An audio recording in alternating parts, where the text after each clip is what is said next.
Record. All right, we are now recording. And Amy, do you want to go ahead and put up our intro slides? Yes, let me go ahead. I'm going to share, whoops, I'm going to share my screen. And okay, good morning, everyone, and welcome to our first ever School of English and Humanities Student Conference. This is a really special event for us all. This is the first time the English and Humanities departments are joining together in this conference as we became a school this year. So we've been finding lots of common ground and enjoyment from working with each other and, of course, all our wonderful students. As I mentioned, I'm Amy Hausser. I'm the director of the conference, and I'm also an instructor in the English department. We're going to get started in just a moment. I thought I'd show you the opening screen for our program, and here is the overview of the program. This is what you will be seeing this morning. So we have 8 presentations, most of them live, a couple of them already recorded. And I also want to introduce a couple of folks before we jump in. We have with us this morning to offer welcomes our president, Dr. Rhames. So we're happy to have him. And Rhonda Grego, our Dean of the School of English and Humanities, will also be offering us a welcome in a few minutes. We also want to give our shout outs to our Department Chair of English, Jan Jake, who's been our behind the scenes guru, everything, encourager, cheerleader, helping us make it happen. And then also Rob Gilmer, our Department Chair of Humanities, who is our tech person this morning. So he's going to make it all work. Rob was not responsible for starting the broadcast early. That was all us. We also have presenters that are going to deliver their speeches and read their poetry and share some of their projects with us. And we have their faculty with us. So we're going to let the faculty introduce themselves and the students as we get to them through the program. So we are going to ask Dr. Rhames and Dr. Grego to turn on their cameras and mics, and we will have a few words from them. Good morning and welcome to Midlands Technical College School of English and Humanities Student Conference. Again, I am Dr. Ronald Rhames, president of MTC, and I'm a proud 1978 graduate of Midlands. I'm happy to welcome you to another year of brilliant, and I mean really brilliant, presentations by our talented students. Although this year's conference is again not taking place on campus, our faculty and staff know that it is essential for students to come together as a community. I have the opportunity to showcase and celebrate their work. This week, during a drive-in event, I had the pleasure to hand some of our students who will be recognized during this year's honor ceremony goodie bags filled with their awards and other items. I could see and sense the pride and the feeling of accomplishments in each of those students. While today's event have been adopted for the virtual world, it includes many of the components to keep you engaged throughout the program. I want you to know that the entire college is here for you, and we are proud of your perseverance during these challenging times. I hope that you take the time today to reconnect with your fellow scholars and continue on the path of furthering your knowledge and skills that you started at the beginning of this semester. So have a great day. I look forward to having you back on campus real soon. Thank you very much.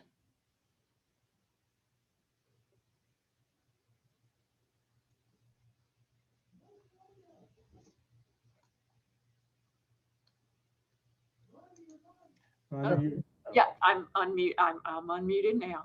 I'm just saying thank you, Dr. Rhames, for being with us this morning. We know you're super busy and really appreciate your joining us. And really, this conference began many years ago as a student conference out of the English department, and Dr. Rhames was always a big supporter then too. So we've seen you on lots of Friday mornings for celebrating student work. Thank you, Dr. Rhames. We've got several of our other college administrators in our audience today, Dr. Kirk, Dr. Barry Kirk, our provost, Dr. Sandra Hackley, our associate VP. So thank y'all for being here as well. I'm really pleased to be here this morning representing the English and Humanities departments and our new joint school. There's been a lot of new this year, and our new school is one of those things, as well as our inaugural joint School of English and Humanities Student Conference. Our faculty in the Humanities and English departments, I've been touting them all week. They teach courses across such a diverse range of fields in the humanities. And we also have now our new associate degrees, Art Studio, English, History, and Writing.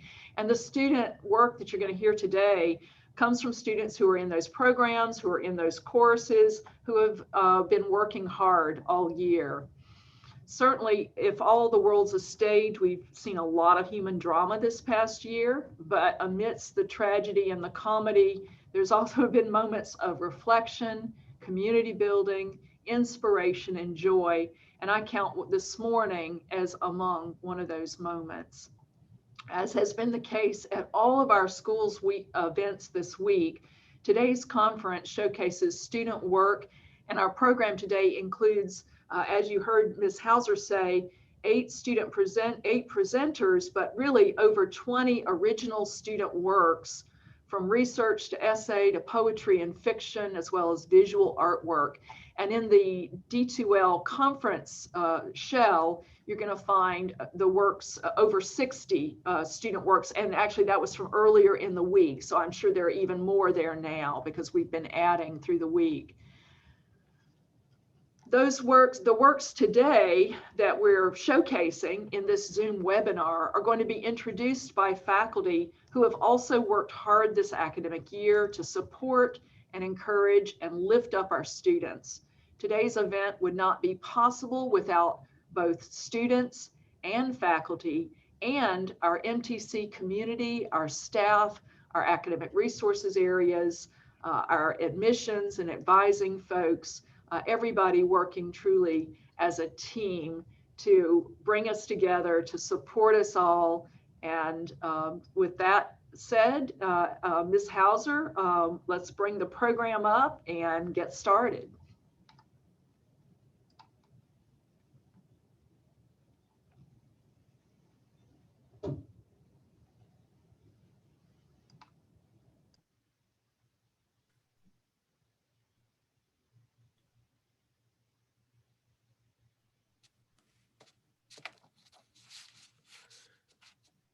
Good morning. I have the distinguishing honor to introduce this award. The Dr. Reid A. Holland Award in History is named after my esteemed colleague and predecessor. Dr. Holland served at MTC from 1987 to 2015 as Academic Vice President, History Instructor, and History Program Coordinator. He taught a variety of courses and introduced several new ones to our curriculum, including Latin America, the American Civil War, the Middle East, and world history. Dr. Holland was an inspiring professor to his students and a steadfast mentor to his fellow history instructors. In fact, nearly all of the current history faculty at the college experienced his tutelage, and we were all the better for it. And please note, this award coincides with the college's recent designation of Dr. Holland as Faculty Emeritus, which is the highest of all honors. This is the very first time that we have this award, and it is given hereafter every spring semester's recipient. Good morning, everyone. I'm Wes Gantt. I'm a history instructor over here at the airport campus. I just wanted to take a moment to thank everyone in attendance and involved in Grego, especially for setting up this week and making sure it's gone smoothly. Amy Hausser and her team, it's obvious y'all have done yeoman's work, so we appreciate that. And I wanted to, again, thank Rob Gilmer and Dr.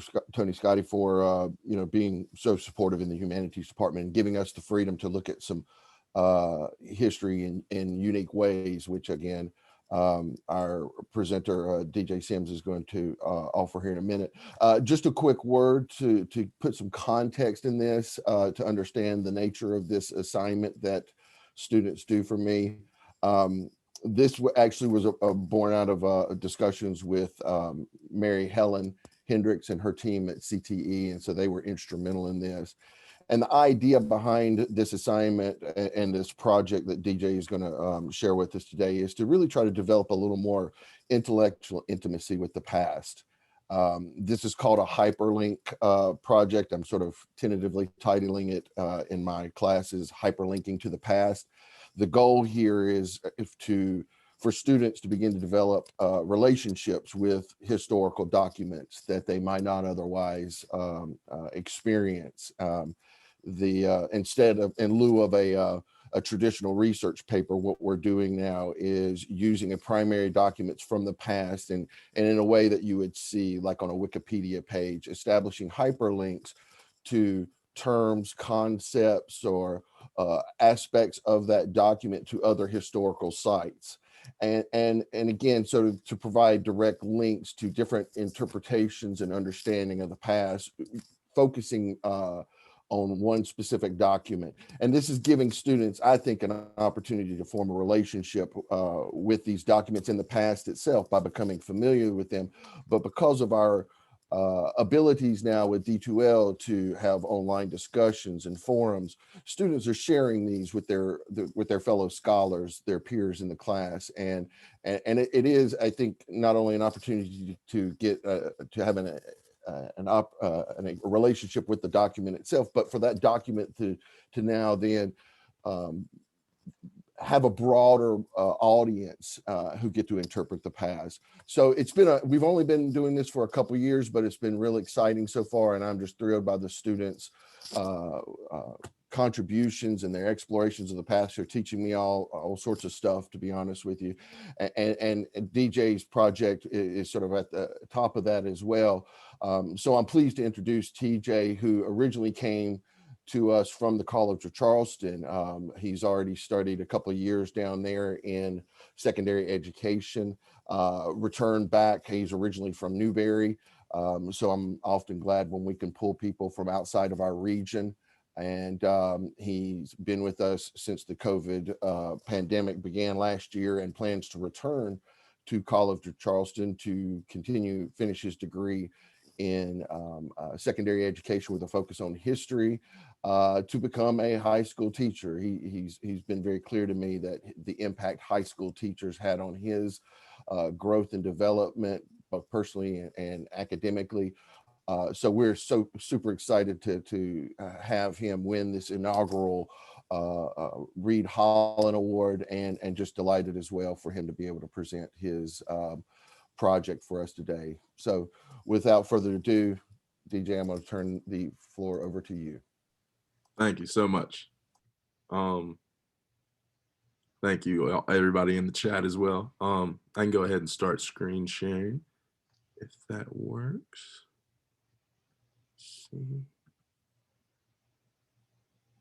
Can everybody see that?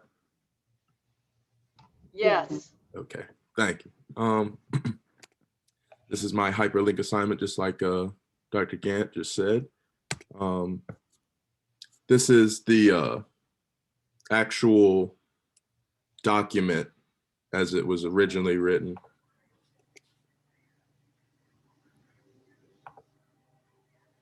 And then right here, we have where you can actually read it. William Lloyd Garrison participated in reform causes in Massachusetts from a young age. He advocated Black colonization in Africa and the gradual abolition of slavery. Reading the work of Black Northerners like David Walker changed his mind. In 1831, he created a newspaper called The Liberator.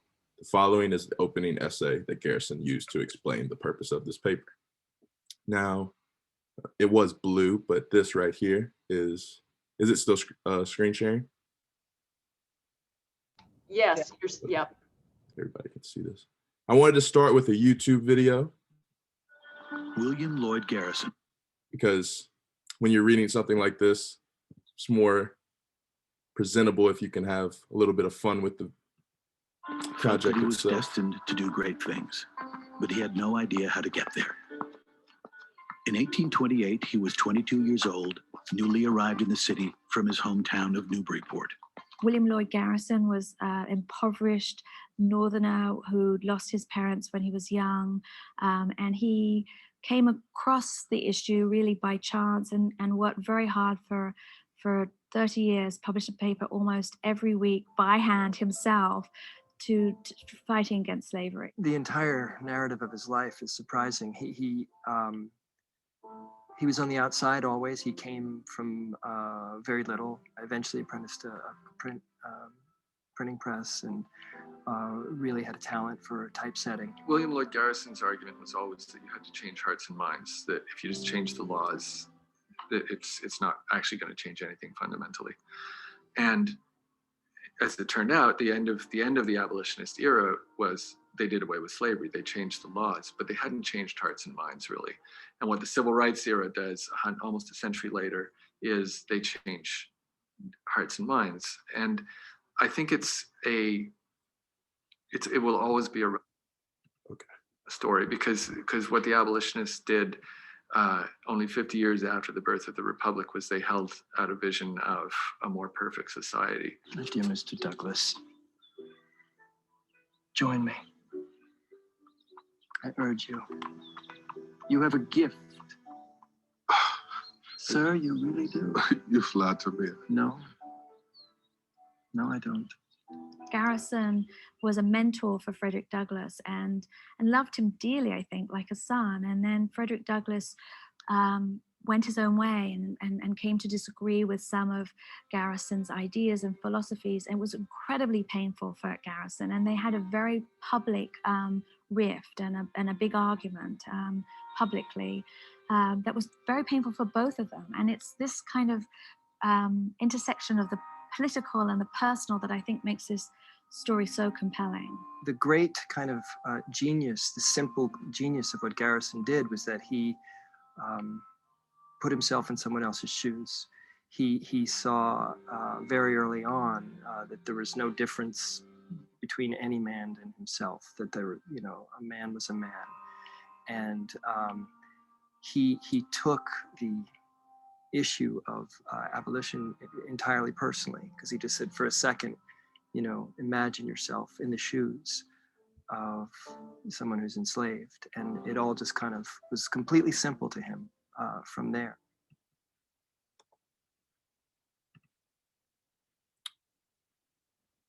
Okay.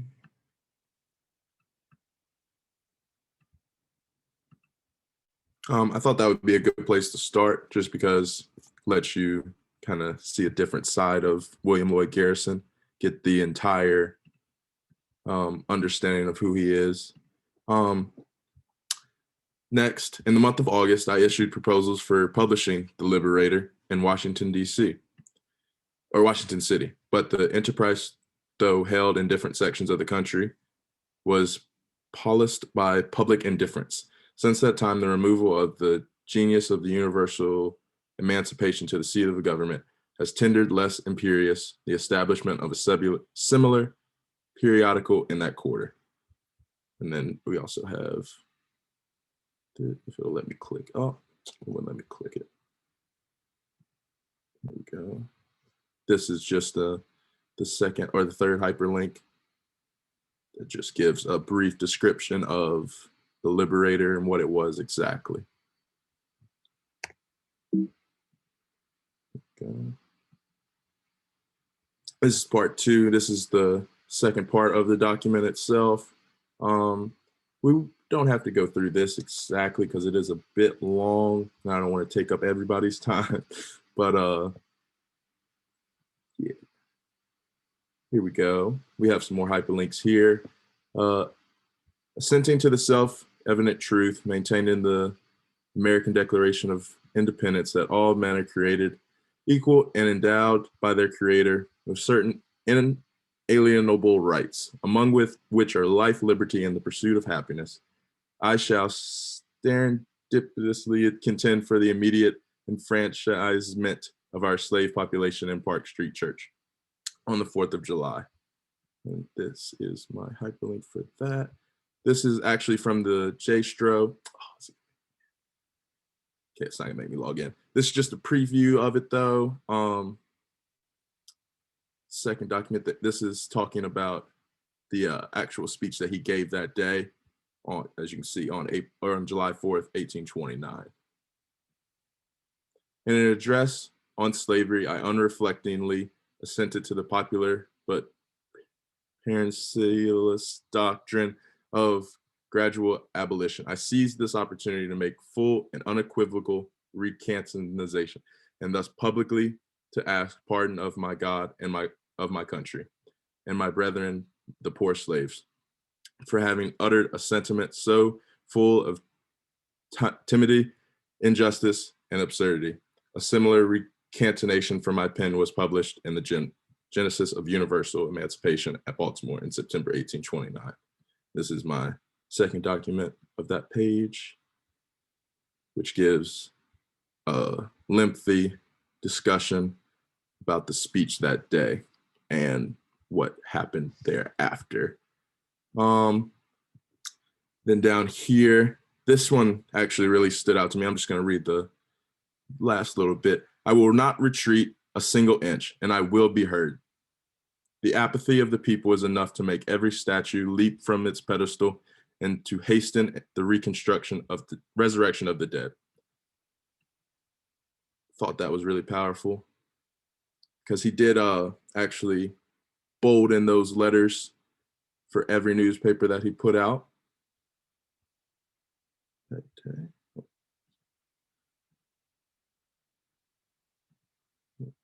Okay. And then moving on to the next. Let me move this. Sorry about that, everybody. And then this is actually not the end, but I don't want to just skip over it. I want everybody to have a chance to look at that. This is the part that really stood out to me because he did break his writing down like this, and I thought that was really powerful for reading purposes.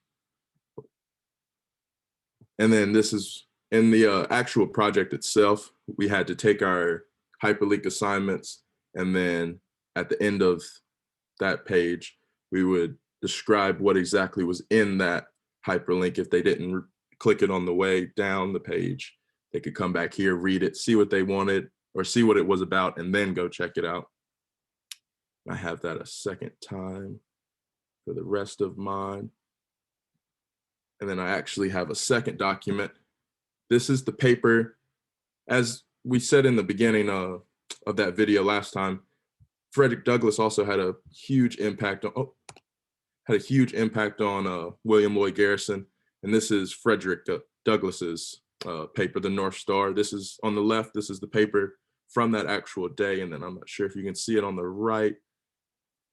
This is The Destiny of Colored Americans. That's what it was titled at the time. And yeah, I couldn't make it bigger so that you could actually read it here, but I thought that it was cool to see. This is actually the newspaper from 1849. Let's see.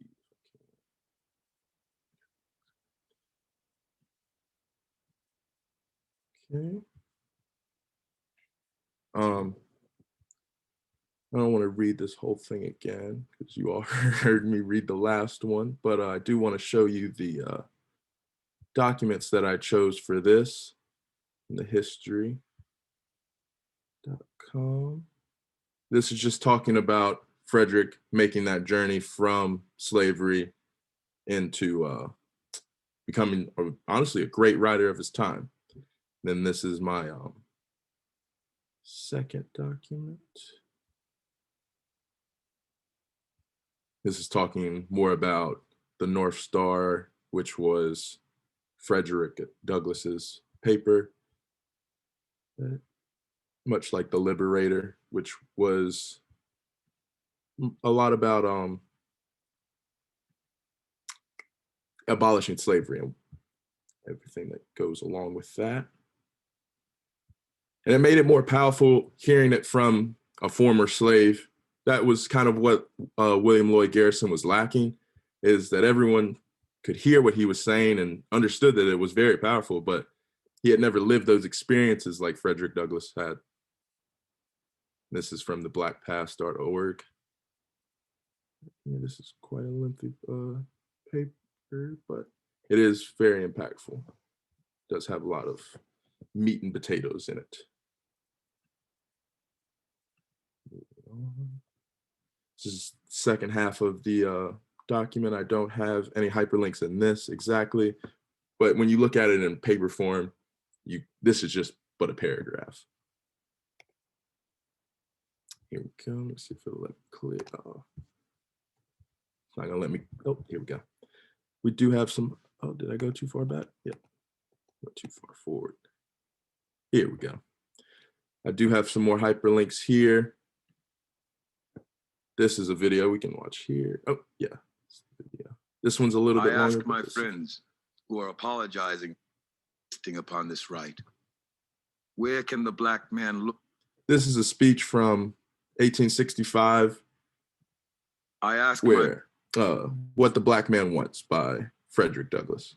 Friends who are apologizing for not insisting upon this right, where can the black man look in this country for the assertion of his right, if he may not look to the Massachusetts Anti-Slavery Society? Where, under the whole heavens, can he look for sympathy in asserting this right, if he may not look to this platform? Have you lifted us up to a certain height to see that we are men, and then are any disposed to leave us there without seeing that we are put in possession of all our rights? We look naturally to this platform for the assertion of all our rights, and for this one especially. I understand the anti-slavery societies of this country to be based on two principles. First, the freedom of the blacks of this country, and second, the elevation of them. Let me not be misunderstood here. I am not asking for sympathy at the hands of abolitionists, sympathy at the hands of any. I think the American people are disposed often to be generous rather than just. I look over this country at the present time, and I see educational societies, sanitary commissions, freedmen's associations, and the like, all very good. But in regard to people of color in this land, there has always been more that is benevolent, I perceive, than just manifested toward us. What I ask for the black man is not benevolence, not pity, not sympathy, but simply justice. The American people have always been anxious to know what they shall do with us. Everybody has asked the question and learned to ask it early of the abolitionists. What shall we do with the black man? I have had but one answer from the beginning. Do nothing with us. Your doing with us has already played the mischief with us. Do nothing with us. If the apple will not remain on the tree of their own strength, if they are worm-eaten at the core, if they are early ripe and disposed to fall, then let them fall. I'm not for tying or fastening them on the tree in any way except by nature's plan. And if they will not stay there, then let them fall. If the black man cannot stand on his own legs, then let him fall also. All I ask is, give him a chance to stand on his own legs. Let him alone. If you see him on his way to school, let him alone. Don't disturb him. If you see him going to the dinner table at a hotel, then let him go.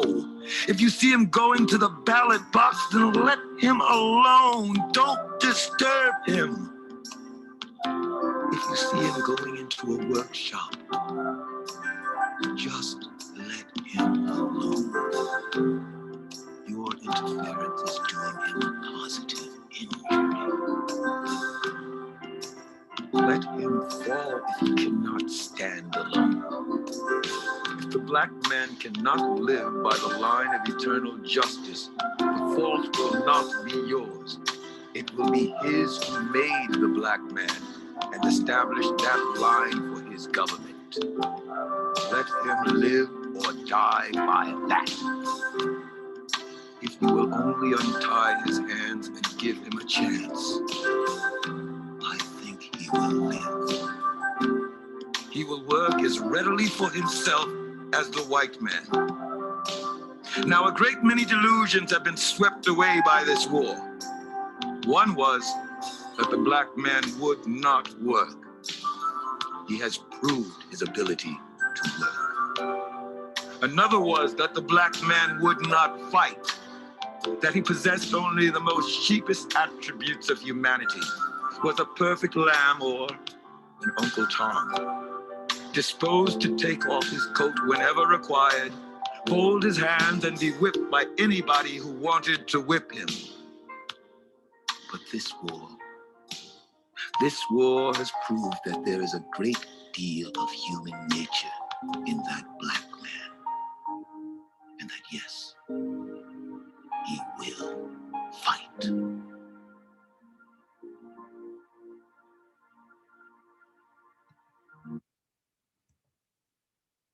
All right.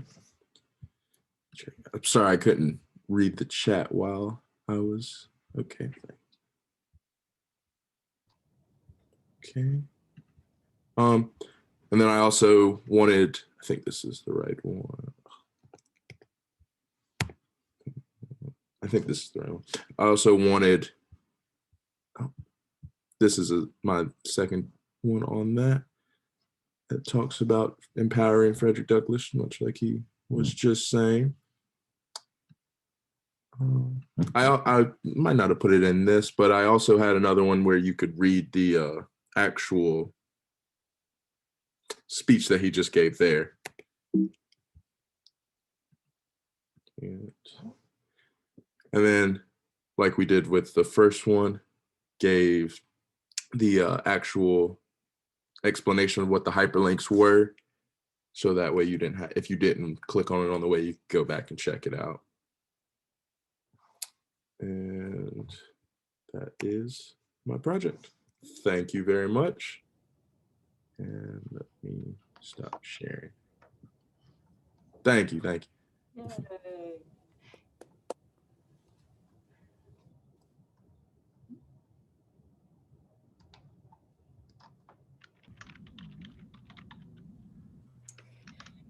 Well, hello, I'm Abigail Phillips, and I'm one of the English faculty here. Although I got to know Verna last semester in our American Literature course, this semester has brought with it greater revelation. 2 weeks ago, I learned that Verna also goes by Alex, which is short for her middle name, Alexandria. Last week, I found out that she has a puppy, and although it did not eat her homework, it did hide her textbook in another room under a family member's bed. Yesterday, I discovered that Verna wrote a fantasy novel last year called A Reaper's Mission, and that she has a pen name, which is Alexandria Casey. She has already started her next book. On top of all this, I learned that her family just bought a tree farm and are in the middle of moving to begin their new adventure in selling trees. As you may have guessed, it has been enjoyable getting to know Verna. She has been at Midlands Tech for the past 2 years and will be graduating this semester. She's transferring to Francis Marion, while she will be majoring in English. As she shares Making Legends with us, I hope the passion she has for writing will spark something fresh in you.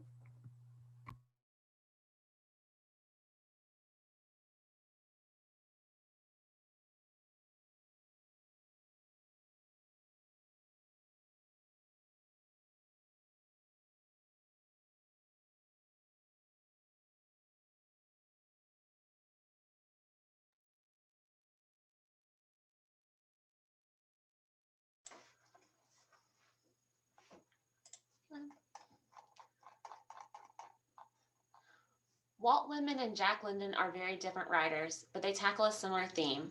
Their characters experience incredible hardships and continue on to prominence. In his poem, "Oh Captain, My Captain," Whitman depicts a ship arriving at a port and the captain having died on the trip home. London's novel, The Call of the Wild, tells of a domesticated dog having to suddenly survive in the Yukon. Whitman and London wrote pieces that have helped to create memorable legends.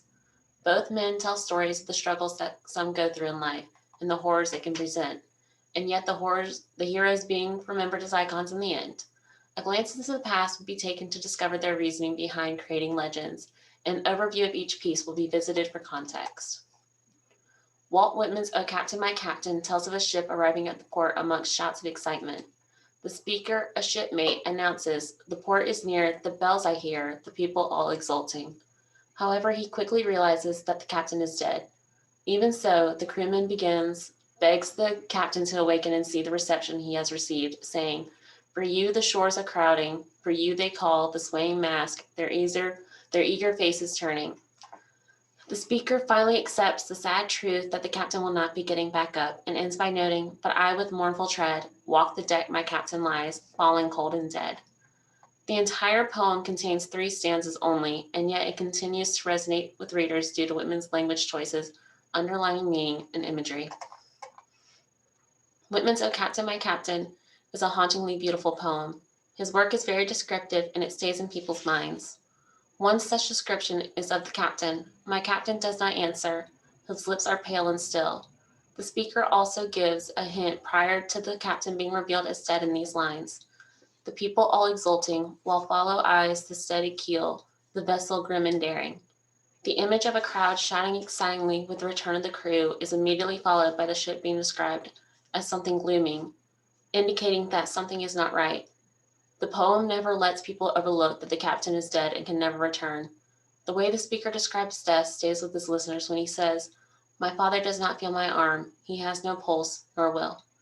The poem, however, does have a trace of hope because the following lines indicate the captain will be commemorated. "From fearful trip, the victor ship comes in with object won. Exalto shores and Ringo bells." Another clue that he will be honored is when the speaker mentions, "Rise up, for you the flag is flung, for you the bugle trills. For you bouquets and ribbon wreaths, for you the shores are crowding." The audience sees how adored the captain was by the masses, implying they would not let him be forgotten in death.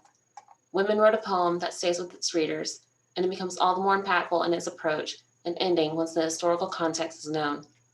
Whitman lived during one of the lowest moments in American history. He understood the unfairness of life and the cruelty of death. The famous poet saw many horrific things when he was treating the wounded as a nurse during the Civil War. At first, he enjoyed the work because he liked being needed, but then the vast amount of the wounded and sometimes dying soldiers took their toll on him. Whitman wrote down his thoughts and feelings in a notebook that simply said, "The dead, the dead, the dead, our dead." The trauma he witnessed impacted his poetry, including an elegy for President Lincoln, who led the country during the Civil War. The president had led the country and made many policies and decisions to stop the war and unite the Union, which is why Whitman looked up to him. Professor John Hodgman, along with other academia, believes that Whitman wrote "Oh Captain, My Captain" to eulogize the assassinated president.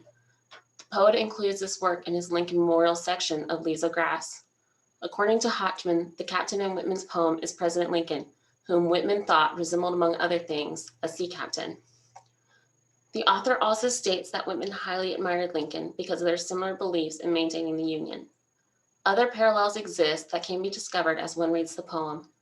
Due to the similar mindset that Lincoln and Whitman shared, they would have viewed the Civil War as a storm the Union must conquer. Robert E. Lee's surrender would have been the prize the two had chased after. Hodgman even mentions that the dramatics of the shipmate mourning his captain could have been a twisted parallel of John Wilkes Booth and the theatrics he put on after assassinating the president. Finally, Hodgman mentions that Whitman wrote this so people would remember Lincoln and not his assassination. Rather, his life is a celebration worthy of a memorial, in which Lincoln's achievements have overshadowed his murder. Lincoln's contributions to the country were far more important than a selfish man killing him out of spite, and Whitman saw that. Whitman was not the only one who contributed to creating legends in literature. Jack London assisted as well. The Call of the Wild is a literary classic detailing a story about a dog named Buck in his life of becoming a legend. He gets kidnapped and is sent to the Yukon to become a sled dog.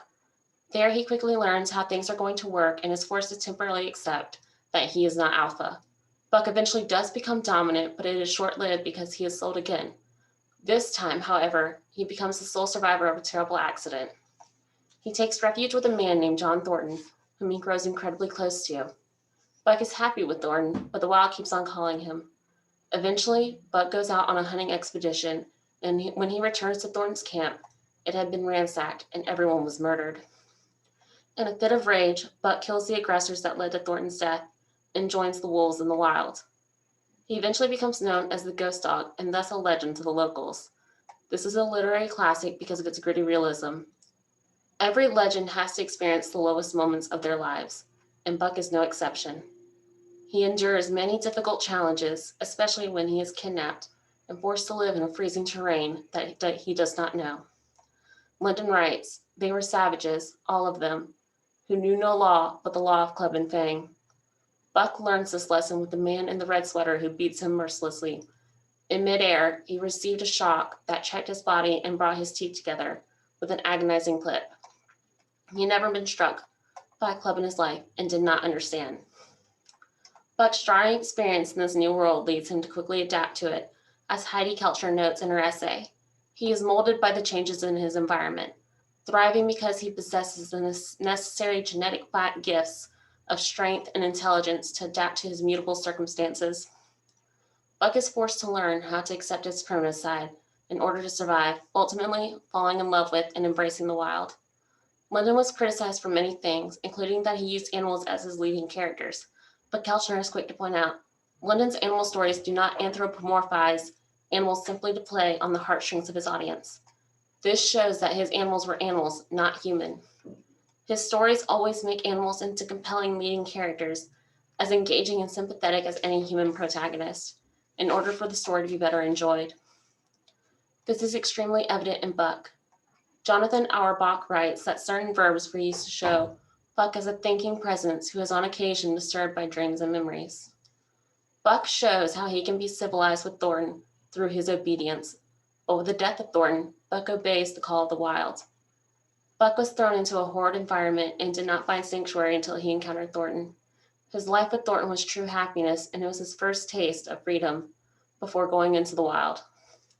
Lyndon's story is a conglomerate of emotions of which he might have experienced himself. The reasons behind Jack London creating Buck become all the more obvious when one dwells into the life of the author. Like Buck's gold-hungry owners, Lyndon himself went to the Yukon in search of gold before writing The Call of the Wild. He discovered firsthand the terrible conditions where even the strongest whiskey freezes solid, and a man's spit turns to ice before it hits the snow. The young writer journeyed to the Yukon in search of adventures, but also to gain monetary stability. He grew up poor in a broken home, and at age 15, he joined a gang of prison-hardened oyster pirates. Going to the Yukon was a way for Lyndon to strike out a new path for his life. While in Dawson City, Lyndon befriends two brothers who own a sled dog named Jack. Lyndon connects with the dog and is his inspiration for Buck. In addition to these first-hand experiences, Jonathan Auerbach notes that Buck's journey dramatizes Lyndon's own struggle to gain recognition as a writer. Auerbach discusses parallels that exist between the author and his creation. Lyndon shows similarities to Buck in that he is imprisoned to his writing because he is afraid of rejoining the lower working class or returning to manual labor. Another similarity is that London is a lot like Buck's commanders because he controls the story, which he does in order to avoid his fears. London had many reasons for writing, which may help explain why the worlds he created led him to becoming a legend in literary circles as well as his characters. Buck is a legend in his own right, and so is John Thornton. Auerbach writes in regard to the infamous hero, Buck is not only smarter, but has a clearer sense of right and wrong, is more human. This indicates that Buck is very conscious of the world around him and the decisions he makes. A parallel exists between Thornton and Buck as well, seeing how they are unique to their respective species. Thornton is the most well-rounded person in The Call of the Wild. He personifies a moral and good human being. Buck is a free dog, but his one connection to humanity is the love he has for his kind and thoughtful owner. Thornton alone held him. The rest of mankind was as nothing. This is why it makes sense that Buck would listen to Thornton, because he is different from any humans Buck had previously encountered. Thornton does die, but he is cemented as a legend because he is the only one the immortal ghost dog willingly bowed to. With Buck's official entry into the wild, the story ends with him becoming a legend. They are afraid of this ghost dog, for it has cunning greater than they, stealing from their camps in fierce winters, robbing their traps, slaying their dogs, and defying their bravest hunters. Buck's path from being a lonely dog in a new brutal world ends with him becoming a legend due to his resilience. Buck and Thornton's mutual love and respect is what leads them to become legends that are adored by many. Ultimately, both London and Whitman created or assisted in making legends. Whitman's "Oh Captain, My Captain" shined new light on Lincoln and further cemented the former president as a legend. London wrote two characters who were in their own ways unusual. Thornton had so much kindness and love to give to Buck and the people in his camp, but he died a horrible death. Buck entered his legendary status after Thornton's death because he joined the wild and became the ghost dog, thus leading empathetic Thornton to join him in his legendary status due to the respect Buck had for him. Whitman and London made heroes that are still admired by the literary community and continue to inspire readers from every generation.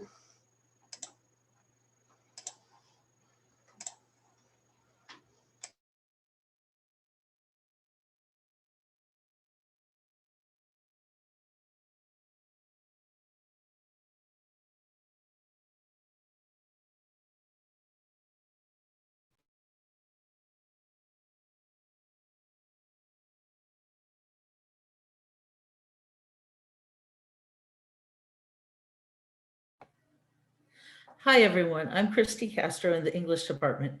Next up is Emmet Klaseus. I first met Emmet in 101 last semester, and he has been part of the creative writing and performing group since then. And if you attended Bread and Boxes on Tuesday, you already heard some of his work. So here's Emmet reading from his collection, Poems from a Non-Binary Student, Trying to Make It Through the Day.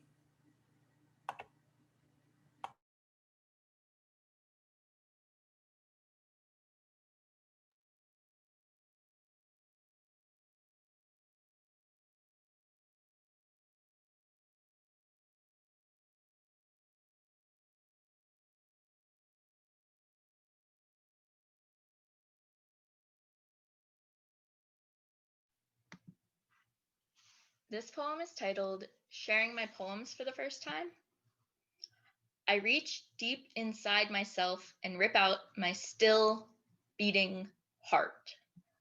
I look away as I hold it up to you, embarrassed by the bloody mass cupped in my hands, a mess quickly pooling at my feet. You called it beautiful. I whip my head back and stare down at it. It looks like a dissection done by a failing biology student. It looks like something that belongs on the side of the road after being hit again and again. It looks like how I feel. When I look up at you, I see love in your eyes, and I want to scream. You're supposed to be horrified. You're supposed to be disgusted. You're supposed to leave. Instead, you're holding me. I don't know when that happened. My eyes are wet with tears. I don't remember that either. You tell me it'll be all right. I'm not sure if I believe you.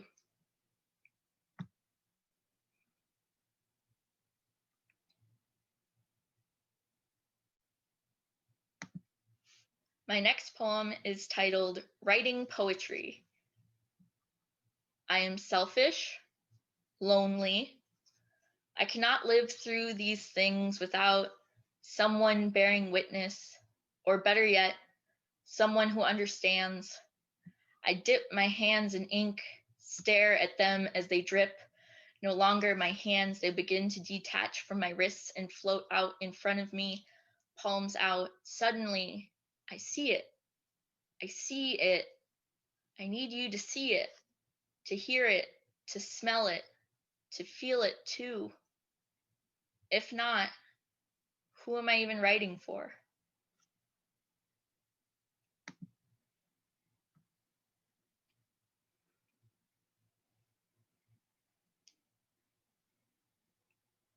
Next is Sleeping Hermaphroditus. The Louvre was breathtaking. So many masterpieces in one place, so many people. Sleeping Hermaphroditus stuck out to me the most. A life-size marble sculpture, the son of Hermes and Aphrodite. He was lying on his right side, left knee bent and head facing away from his abdomen. His hair and face were feminine with a voluptuous body and breasts. His back was to us, and facing the wall was his flaccid penis. The others in my group snickered at the statue's androgyny. I was enthralled. My tour guide explained how he used to be displayed in the center of the room, where he could be seen from all sides, until adults said a group of school children were confused by him, so he was banished to the corner, with hopes passerbyers would think he was only a woman. Isn't that how it always is? Someone different comes along. People don't understand. They get scared, diminish the newcomer's existence until they either fit in or disappear completely. I saw a sculpture of someone similar to myself from the 1600s that was purposely pushed to the side, but it could have been worse. The museum could have taken the statue out completely, could have destroyed it even. People like me are dying, have died, and will continue to die as long as other people keep pretending we don't exist, or worse, call us monsters. People like me have history. It is messy, dark, and beautifully complex, just like everyone else's. It deserves to be seen.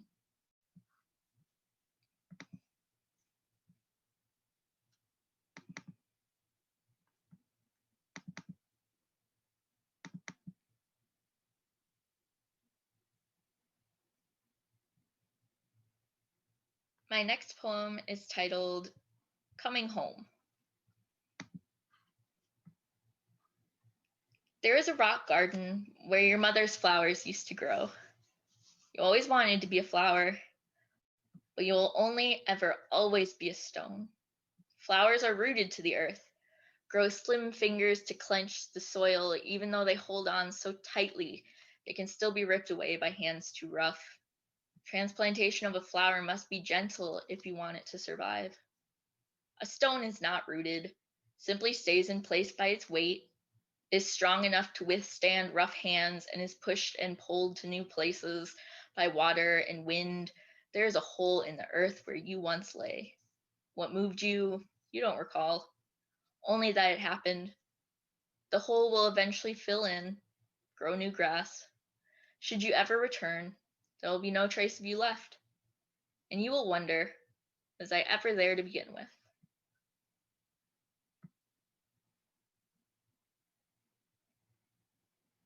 And my final poem is titled A Poem About Nothing. Waking up to a space where your lover used to lay. It still smells like them. Fabric softener mixed with warmth and a tinge of sweat. It is a southern summer, of course. The window is open and a fan on. A thin breeze blows past you. Wiping the sleep from your eye, you wander out of the bedroom and into the kitchen. There they are, pouring a bowl of cereal in nothing but boxers and a white t-shirt. You stare, realizing you can look at them doing the most mundane things and think they're anything but ordinary. You swear the sun shines out their skin and their smile glows soft as the moon. They look up at you, smirk, ask, "What are you staring at?" You respond earnestly. They smile, blush, and return their gaze to their cereal. Odds are you are straight.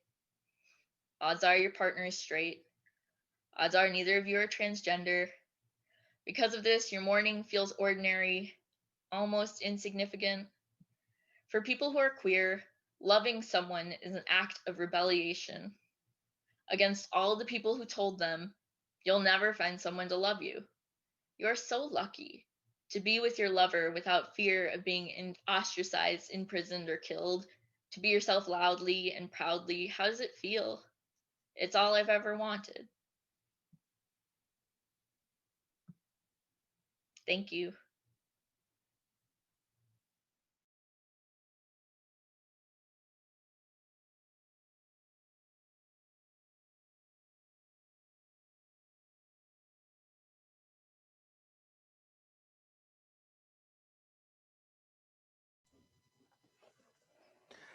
Good morning. My name is Patrick Bennett, and I'm a speech instructor in the School of English and Humanities, and I have the proud honor to introduce Yasmin Awan's speech about depersonalization disorder.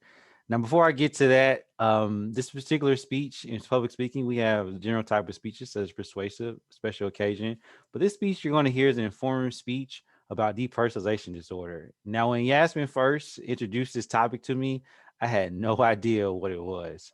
But her speech really brings home what it is. It's a very personal speech. So I would like to formally introduce this particular speech from Yasmin Awan about depersonalization disorder.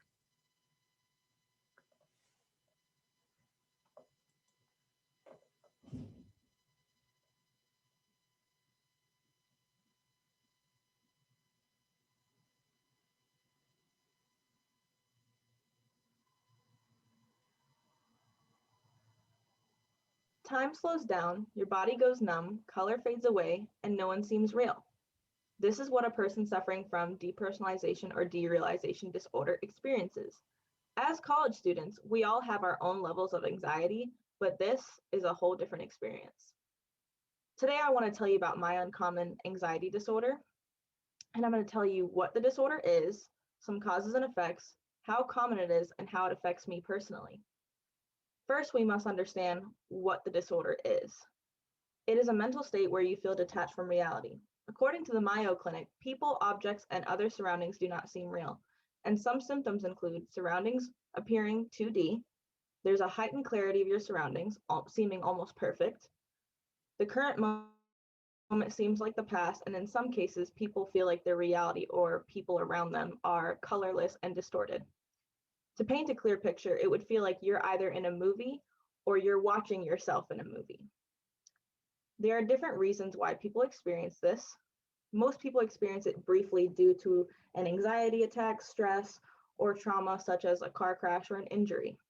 And naturally, your body does this to protect you from going into shock.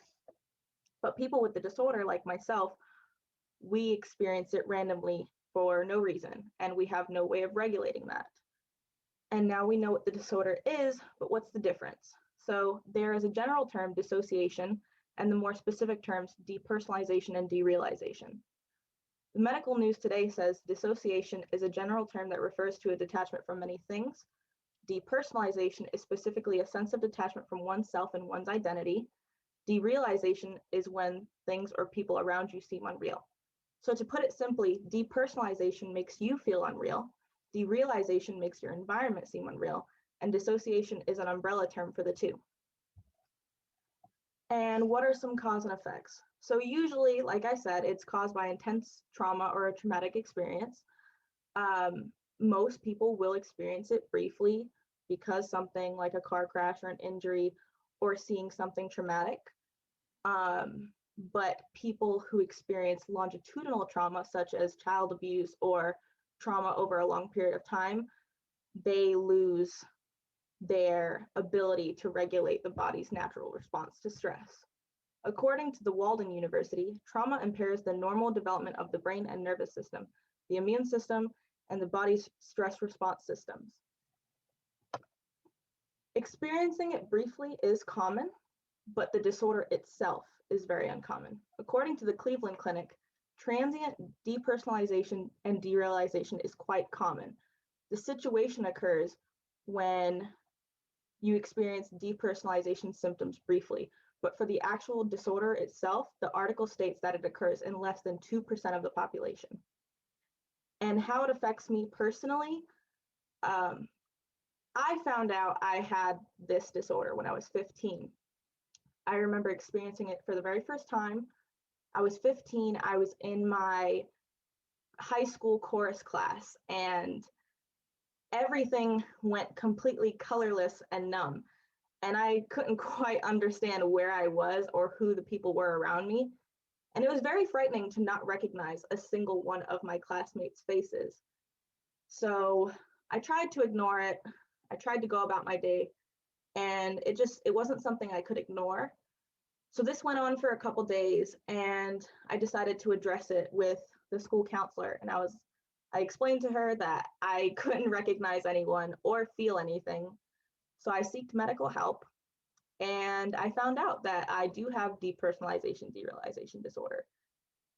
And personally, it does affect my everyday life. You know, you can space out and go numb while driving, during a class, talking to professors, walking to class. It can happen at any time, but it's really about the coping mechanisms and grounding yourself that's important. And at 15, it was very scary. I remember staying home from school weeks at a time, being really afraid to go outside. But now, as a fully functional 18-year-old in college, I'm proud to say that I have learned my grounding skills and my coping skills, and I have learned to work my way around it. And personally, I don't see it as an obstacle. I see it as a superpower. I can zone out and tune anyone out at any time that I want. And in a way, it kind of helps my productivity because I can zone out the things that aren't important and focus on my schoolwork and what is important. So honestly, some people see it as a curse. I see it as a blessing. I wouldn't have it any other way. And I think it makes me a stronger individual having experienced this and having to continue experiencing this. And before today, I can bet most of you did not know what depersonalization was. And I know we covered a lot, but I hope you all now know a good bit about what the disorder is, what it feels like, some causes and effects, and a little bit about how it affects me. And even though it may seem like a barrier to a normal life, like I said before, it's my greatest superpower.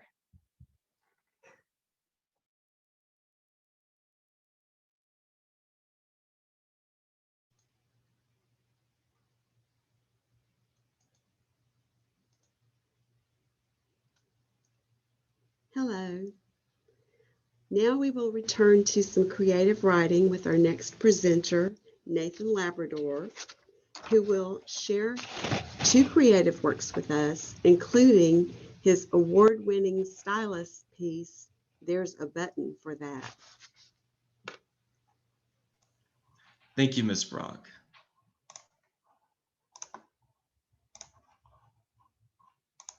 I have 2 pieces today. I'll begin with, let's see,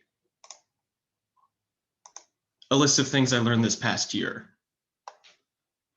A mocha frappuccino doesn't get mocha drizzle on it by default, but customers seem happy when it's there anyway. The word frappuccino is rather annoying to spell. I have a newfound appreciation for the absurdity of movie theaters. The blinker in my car synchronizes suspiciously well to Redbone by Childish Gambino. It turns out that loneliness is the worst side effect of a worldwide pandemic. 1 to 3 slices of Little Caesars pizza taste best when microwaved for 45 seconds. A minute or more is ideal for 4. I miss seeing people smile when someone tells them to have a good day. Card games with friends is some of the most irritating fun a person can have. I'll likely never see my freshly divorced neighbors ever again. Maybe curly hair doesn't look that bad short after all. My abuelo remembers being bombed by the Chinese while fighting in the Korean War like it was yesterday. Some memories are never fully forgotten. Being yourself is a much more difficult task than it was as a child. I wasn't in love with her after all, and that's okay. That was my first poem, and moving on to There's a Button for That. Your AnyCar appointment will begin shortly. Please make sure all of the chip programs are closed before speaking with your salesman. Remember, here at AnyCar, our top priority is your comfort. Loading, beginning call. Hello there, valued customer. Is it that time of the decade again? I guess even products as sophisticated as ours could eventually use some upgrades, so I've been assigned to help you navigate your options. Here at AnyCar, we know how tiresome the process of buying a new automobile can be, so why not have someone that has your back? That's what I'm here for. As you may have gathered, I'm an AnyCar salesman fresh off of the metaphorical assembly line, here to eagerly serve you in this transitional period you find yourself in. Like every one of our customers, you've been offered the Get to Know Me program, which you opted into shortly before the scheduled appointment. Exciting stuff. We at AnyCar would like to take a moment to personally thank you for opting into our Get to Know Me program. Note, you can request to unsubscribe me from the Get to Know Me program at any time by saying, I wish to unsubscribe from the Get to Know Me program and lose all of the benefits associated with it. As you know, by agreeing to the terms, you've given any car encrypted access to the interpersonal social interaction data in your chip, a privilege we thank you for. Within seconds of downloading your ISI feed, as the kids are calling it, what a clever throwback. I knew you like the back of my non-existent hand. I've been programmed specifically for you. I know you inside and out, your likes and dislikes, your preferred driving routes, your passions and fears and deepest, darkest secrets. Only kidding about the last part. Note, if at any time my humor does not aid in your purchasing process, feel free to adjust my settings by saying I would like to adjust my salesman's humor settings. Simply put, I have enough information to tailor your purchasing experience uniquely to you. It looks like we even have your expected price range based on your monthly income, so no need to be concerned about a scary price tag. If you have no reservations, let's begin, shall we? Please wait while your salesman constructs your car blueprint. Remember, here at Any Car, our top priority is your comfort. Constructing, finalizing, complete. Hello again. After putting some digital elbow grease into it, my advanced algorithm has constructed the quote-unquote perfect car for you.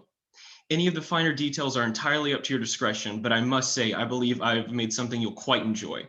How about a quick rundown? Given your previous vehicle's lifespan, I've devised a build that will seem right at home to you, but with some of this year's model's bells and whistles that our brightest Any Car scientists have concocted. I won't bore you with the features you've already become accustomed to. We trust your projected 87 Any Car satisfaction score is accurate. Of course it is. An Any Car salesman has yet to inaccurately predict and assign customers' thoughts. First on the list of new features is our state-of-the-art texture swap technology, which allows for complete control of your comfort while on the go. If you've ever been on a long car ride and wanted to change from leather seats to velvet to nylon and back to leather again, then you now can with the flip of a switch. Our records indicate that you took a particular liking to microfiber material in your last ride. So this new build comes pre-installed with 3 seat covers with a similar softness. Just make sure you're wearing your seatbelt. How humorous to think that humans used to be allowed to driving controls of their automobiles. No offense to humans, of course. What would a comfortable reclining seat be without a movie to enjoy along with it? While your self-driving Any Car vehicle is taking you from continent to continent, sit back in our one-of-a-kind film pod and enjoy one of several dozen streaming services at your disposal.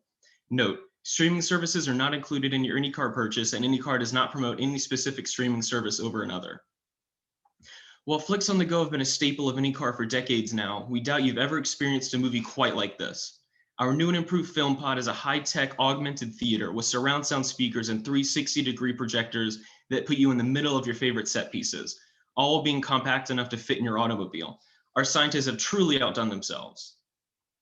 Based on your feed data, you aren't much of a moviegoer, but don't write the film pod off quite yet, valued customer. Through the Get to Know Me program, your Any Car vehicle will be able to access your favorite memories and replay them as clearly as the day they happened. Based on your most discussed memories with friends and family, a sunny day with a loved one is a clear pick for your favorite. Would you like me to display a sample of this memory in a virtual demo? Confirmation required. You said no? Understood. Moving on with your car blueprint. Remember a time when you were dying to eat, and after placing an order that took an hour to arrive, you had to pay double the price of the meal for a human driver to deliver your room temperature food? Me neither. Food on the go has been a staple of Any Car since its founding, and this year's model is continuing that tradition with some great new advancements. In previous vehicle models, the hassle of endless menus drove many of our customers to simply snack on their favorite junk food during long trips, ignoring the 300 and counting food options ready to be made in-house. The days of tedious choice making are now behind you. Due to your opting in the Get to Know Me program, our smart cars are now able to predict what you want to eat, when you want to eat it, with up to 93% accuracy. The more you use our food on the go service, the more accurate our automobiles become, without all those pesky options to choose from. If you're feeling some good old Southern fried cooking, we'll know the second a buttery biscuit crosses your mind. In the mood for a Thanksgiving feast, our automated ovens know the exact temperature to heat it to, in accordance with your liking. Our compact chefs have more than enough food to go around, so why not share a delicious meal over a candlelit dinner with that special someone? Only joking about the candlelit part.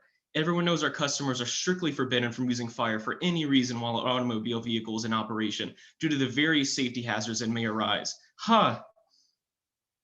Movies and meals are great and all, but let's get into the specific modifications, shall we?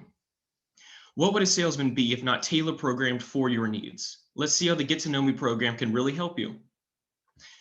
On average, your serotonin levels in the months between October and February were noticeably lower than the rest of the year, likely due to seasonal depression. Don't be embarrassed, it's a common human experience. To compensate for this, any car has built your car's air filtration to dispense airborne supplements to compensate for those less than stellar days. Simply put, feeling down in the dumps, there's a button for that. Note, any car is not responsible for any potential dependencies that arise from our airborne supplements. If an addiction is developed, please refer to our 24/7 customer service hotline, where an operator will be happy to assist you. Generally speaking, your brain activity had been relatively even until 7 years ago when there was a noticeable strain on your amygdala. That's fancy talk for the human part of the brain that processes trauma. It seems that year was a particularly distressing one for you. What a bummer. Since that not so hot time for you, your serotonin levels have increasingly improved annually. Go you, with the exception being the month of May, when levels drop significantly every year on the dot. After viewing your brain activity, I've predicted that this drop in your mood is likely due to your previously mentioned loved one. That must have been some sunny day. Based on your conversations with potential romantic partners since that year, you've never shown an interest in any second interactions. No need to take it personally. Searching for a mate is quite the stretchful process for humans. If this lack of enthusiasm for dating is about your loved one, then I suggest referring to the tried and true saying, there are plenty of metaphorical fish in the metaphorical sea. Note, your serotonin levels appear unexpectedly low for this time of day, likely due to our conversation about your loved one. Our records indicate that you have not seen them since the previously mentioned sunny memory. Is that correct? The hippocampus in your brain is very active at night while you dream, possibly in response to reliving this memory over and over, night after night. For an additional fee, I would be able to replicate their speaking voice for the remainder of our appointment, if it assists you with your purchasing process. Would you like me to proceed with this upgrade? Response required. Response required. Is it something I said? I sincerely apologize, valued customer. Would a 10% discount on any future car product purchase of your choice suffice? Confirmation required. You said unsubscribe from the Get to Know Me program. Are you sure? All associated benefits will be canceled as well. Subscription canceled. They meant the world to you, didn't they? The warm times they brought, the endorphin high you got from their presence. You could have been classified as medically addicted to the happiness they brought you. Maybe you held onto your previous car for so long because you could still smell their scent in its interior, and losing that would make it all too real. A salesman can never experience the feelings that humans associate with love, but you checked all the boxes when you were with them. There hasn't been a day as sunny as the last time you saw them, and in our automated world, your black and white filter over everything only makes you that much more uncomfortable. May you find that color again someday, valued customer. Confirmation required. You said end call. Are you sure? Call ended. Thank you for choosing Any Car. Here at Any Car, our top priority is your comfort. Thank you. Thank you, Nathan. And now our next presenter is Jerry Windhorn, who will read several poems, including Ivy, the winner of this year's Stylus Poetry Award. Thank you, Professor Brock. I appreciate that. Yes, I will read 4 pieces today. The first is called Anti-Ode to a Short Sleeve Tee. The second is called Groundhog Day. The third is called Queer, a definition poem, and I will end with Ivy. Anti-Ode to a Short Sleeve Tee. I maybe wanted you in a thrift store. You were red, or maybe dark blue, a size smaller than what fit. Nevertheless, I bought you. A poly cotton piece I took home, a place you'd never been. I kind of tried your style to see how far your seams would stretch. I leaned in. Then I tied you up in countless ways, took you by the short sleeves, laid you in the tub, dragged you through the cold rinse, laced you in rubber bands, twisted you in all sorts of pretty designs. I left you to soak for hours. I let it seep in, every crevice sprayed. What red or blue left of you exploded into neon orange and then was carefully tossed in the wash. Maybe you shrank or shriveled, but I was finished. You were bleach-dyed pink, worn, rarely worn, threaded with secret colors that bled through, and that was enough. I used you. Now you're useless. Can't go back to that store. They're mannequins. They won't recognize you. Maybe I had no business being there. Groundhog Day. Pennsylvanian sun, it's been absolute eons since I've gotten taste of sweet roots or dug for grains from the bottom up. You keep keeping me out by choosing flora over fauna, and my needs get left unmet when you always give the spring its reign. Well, here I am, a lowly scavenger of nature's feathers and furs, stuck with loud green earth as it pervades my eyes. It would seem I'm simply a brown speck on a field. I suppose to you, I am such a thing. I keep my claws close to my burrow's door, hoping you'll make an appearance. I'd kill to see you through my window, whipping around your blinding rays, conquering the horizon, making mist out of those clouds and a housemate out of me. The matter is, I have matters to attend to. My place isn't spotless. In fact, all of my plants are dead. And it's because they need you. I need you too. For your consideration, please take a second of February to stop by. Say hi. Your marmot admirer, Punxsutawney Phil. Queer, a definition poem after A. Van Jordan, who in his own right is a prominent poet, and he is a feature artist in our textbook by Heather Sellers for the creative writing course, along with many other astute ones. So, queer, a definition poem after A. Van Jordan. Queer. 1. Search for a safe place to land. 2. Need a loud place to be grand. 3. Oppose the bland. 4. Break records as the lead singer of a boy band. Fall out of favor. His lyrics are about a man. 5. Banned in 72 jurisdictions. Example. Plays, I'm not really a fan. Verb. 1. To take no more than you take. To bloom far too late. To live out your childhood on your first public date because what was supposed to be freedom was a minefield of masquerade. Example. I'm cool with it, just like don't shove it in my face. Adjective. 1. Of, relating to, no one. 2. Rainbow eyes, 1.5 to 3 times more inclined to pick death over love and life. Noun. 1. The only men women trust. And lastly, Ivy. I wish to see how elegant she is, how regal she will be in years to come, or how, better yet, she incites a hiss. Perhaps we laugh to bright notes warm in sun. I hold the wry breath, anticipation of what her next sharp slight or jest might be, but will she be as kind and free as fun, or bear a burdened blouse with heartless sleeves? While my love grows as ivy off the eaves, I have only just found the perfect boy. I am floods away from knowing her leaves. Do you think they will let me have this joy? Wishes may be just for the stars above, if not a wish, a fight forged from my love. Thank you.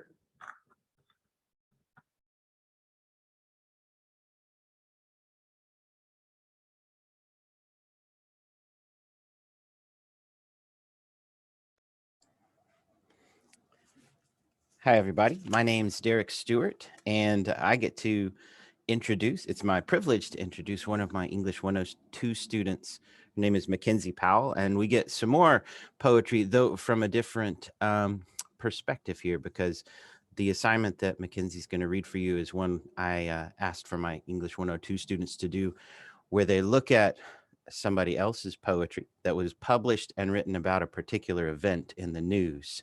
And the assignment is simple to answer the question, what in the world can writing a poem about an event tell us that a news article can't, or that other genres of writing can't? And so, yeah, we get to continue with more poetry. So I will pass it. Oh, and Mackenzie also has, before I forget, I wrote it down. Mackenzie also has some of her poetry in the creative writing section on D2L. So I'll hand it over to her.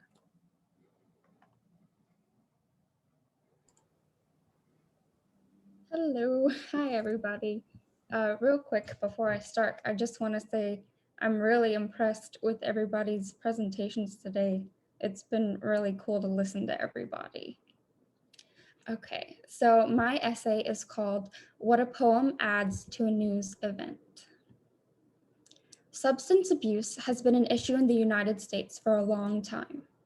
During the pandemic, the rate of substance abuse spiked. In the article, Substance Use During the Pandemic, the American Psychological Association outlines the clinical and scientific portion of the increased amount of substance abuse. The article explains that those who abuse substances are more likely to develop COVID-19, as they state. On top of the other risks arising with substance misuse, those who have substance use disorders are both more likely to develop COVID-19 and experience worse COVID-19 outcomes, including high risk of hospitalization and mortality. By providing statistics and reporting an overview of the situation, they further elaborate on the severity of the issue as they explain 13% of Americans reported starting or increasing substance use as a way of coping with stress or emotions related to COVID-19. Overdoses have also spiked since the onset of the pandemic. A reporting system called ODMAP shows that the early months of the pandemic brought an 18% increase in nationwide overdoses. The information provided in this article is crucial to the understanding of the significant effects of COVID-19. This article is strictly informative and does not provide examples of the effects on individuals and families, which removes emotion and potential empathy from the understanding of the situation. This is where poetry can help make the connections by providing emotion and telling a story that is unique to the poet. The poem, How to Celebrate Your Daughter's 33rd Birthday When There's No Going Back, adds a different perspective and highlights the significance of the increase in substance abuse in a way that can create distinct and personal interpretations from each reader. Poems can add a greater understanding of the emotional impact than a clinical article. Undoubtedly, How to Celebrate Your Daughter's 33rd Birthday When There's No Going Back, written by Susan Vespoli, shares the poet's perspective. Vespoli takes her readers throughout her daughter's birthday while giving subtle hints about her daughter's substance abuse. The first 5 lines of the poem tell us a lot about Vespoli's perspective as she states, "Go south, and then west to a distant unknown address. Drive past junkyards, steel shops, stacked car parts, and a billboard for weed pizza. Breathe. Remember the last time you saw her, Christmas, and before that, the car ride between hospital stays." Vespoli makes key observations about her surroundings and makes her audience aware that the neighborhood she's driving to is definitely not the suburbs. She reminds herself to breathe, which can also tell us a lot about her perspective and personal experience with her daughter. Vespoli may be breathing to prepare herself, to suppress emotion, or ease anxiety. All of that is up to the interpretation of the reader. It adds emotion and gives the reader a place to make personal connections. She also goes back to the last time she saw her at Christmas in the hospital. She's likely going back to these last instances to prepare herself for her daughter's potential appearance. This poem is about what is left unsaid just as much as what is. If the reader reads between the lines, they can find all of the nuances of the poem and its author as she alludes to her daughter's addiction. The author's perspective is given in these first 5 lines, and the tone of those lines continues throughout the poem. The author seems to be preparing herself, but she also lets it known that this is not new. Consequently, the poem highlights substance abuse and its profound impact on Vespoli's life, and she establishes the significance throughout her poem. Vespoli touches on the impact that this has had on her life near the end of the poem as she highlights, "Ask if she's taking care of herself. Listen to the wind howl. See her eyes dance backward. Worry. Swirling dust outside the window. Look how she opens the card. Find a trace of who you two were then is still here in this empty, unfamiliar room." In this excerpt of her poem, Vespoli speaks of her loss and the fact that one can still grieve one who is still living. She drove over to see her daughter on her birthday with cake, presents, and a card, but she explained each step as she is going through the motions. There's a detachment and a sense of self-preservation left up to the interpretation of the audience. The readers can also assume by the fact that she is still trying and wants to reconnect with her daughter that the author loves her daughter very much. However, there is a lack of hope in the poem, which also adds to the weight of the issue of substance abuse. Perhaps her daughter was clean before COVID-19 or in rehab, but now she feels she has lost her again. The weight of the impact of her daughter's substance abuse in Vespoli's life can also be interpreted by the dryness of her poem. The poet words each line with blunt phrases like follow her, through the front door, into a house with no furniture. She does not add a lot of description of the appearance of the house, but she also lets the readers know the situation and her perspective with her manner of phrasing. The details of the house are not as important as why she is there and her current relationship with her daughter. Subsequently, Vespoli's poem provides different ideas and a unique perspective, which can turn a statistic given by a clinical article into something an individual can personalize and empathize with. Every reader may interpret this poem in a slightly different way, but that is the beauty of poetry. It adds depth to something that others may see at face value. There has been a rise in substance abuse due to COVID-19. What does that mean for each US citizen? Straying away from numbers and correlations, a poem can immerse a reader into an issue where they have no prior knowledge. The article Substance Use During the Pandemic states, Kentucky has seen an increased emergency room visits for overdose-related incidences during the pandemic. While this information is important, if you don't live in Kentucky or struggle or know someone who struggles with substance abuse, this may not mean much. However, Vespoli makes this more personal and tangible in her poem, How to Celebrate Your Daughter's 33rd Birthday When There's No Going Back. For example, at the end of the poem, Vespoli alludes to the fact that her daughter might be high on drugs, as she narrates, put your arms around her, feel her wobble. Nothing in this poem seems to be said without intention, and Vespoli subtly lets her readers know the state her daughter is in. At the beginning of the poem, when she mentions several hospital visits, this creates the personal connection. The entire poem can be connected to the statistic, but it creates sentiment and tells a very personal story.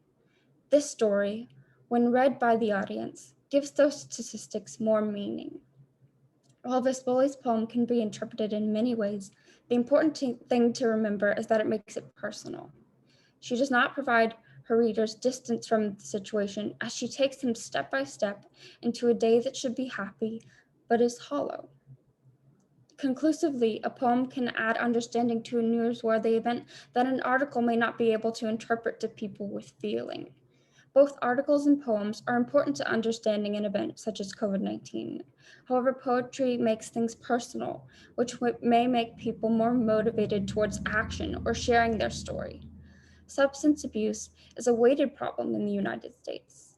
Susan Vespoli crafted a poem that generates more compassion and empathy towards the problem of substance abuse. Poetry makes difference by telling a story and sharing a new perspective that could open the eyes of those who read it. Thank you.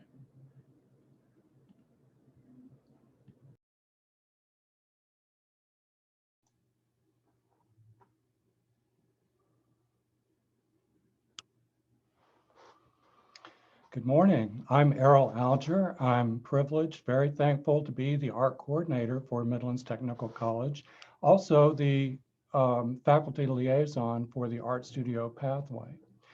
Please join me in celebrating the energy, ingenuity, and courage of conviction demonstrated by many of our art students during the past several semesters.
Isis Reid, I can't wait for you to tell us about some of the things that we have here that you have done this semester and last semester. Let's start with this one. What are we looking at here? Thumbnails for one of my work last semester back in 2020. I was told to pick two emotions almost kind of opposite of each other and then put them together and make them kind of uniformed in a way. So what I chose was to do sort of like a relaxing feel with kind of like tension. I wanted the focus to be close to the rule of thirds. So I wanted the two big tension, two big emotions to be the things that draw you in. They're meant to help guide me to my final piece. And I really like the idea of having the two opposite, the tension and the relaxation sides kind of split almost because they're just so opposite of each other. There's a conflict that you have illustrated so well. The title is Doubt in a Time of Order. It was kind of like the doubt of this ever going away. We kind of had hopes near the beginning, like, oh, this is just gonna pass through, it's gonna fly by. A year, 2 years, still here, and it's getting even worse and bigger than ever before. So that's where the doubt starts to seep in, like, is this ever gonna go away? Is this ever gonna change? But what we truly need is an order to everything. In order for this to clear over, we need people to work together and to kind of have a sense of this is what we need to do. The order is top left side, where everything's kind of like geometrical shape, kind of lined, very crisp, and the doubt is the right bottom, where everything is just kind of crazy and kind of just lucid, very much so. We had to score it using the backside of our X-Acto knife. So I had to score it in 3 different spots and use the light kind of as my guide to create the shadows. It's like a barrier. Who is this? That's me, that's my self-portrait. The name of the portrait is The Butterfly and I. This assignment really helped me take the step that I needed to get where I am today. I really thought about what I could convey that was different than what I truly show in class, which is kind of more of like my goofy side that most people probably won't see unless they truly know me. I was thinking, what could I do to convey that? I used gray paper and China markers. Tell us about this beautiful piece of art. Well, this one was supposed to be our Through the Window one. This one's called Anticipate. After a couple of my thumbnails, I started feeling like the clock was more of the time that I'm feeling is passing by while I'm just stuck at home. But outside, you could see the clock and a bit of Midlands, and the time's just passing by as I'm doing my work. Well, the clock is from Midlands, and this was actually an area where I used to sit at a lot during Midlands with my friends. We would sit near the stage area, and we would just talk. It's really kind of like this homesick feeling of, I used to be there. I love the fact that you say that this artwork that we just saw, what was the name of it again? Anticipate. Thank you so much for all that you've been able to add to the meaning of your work.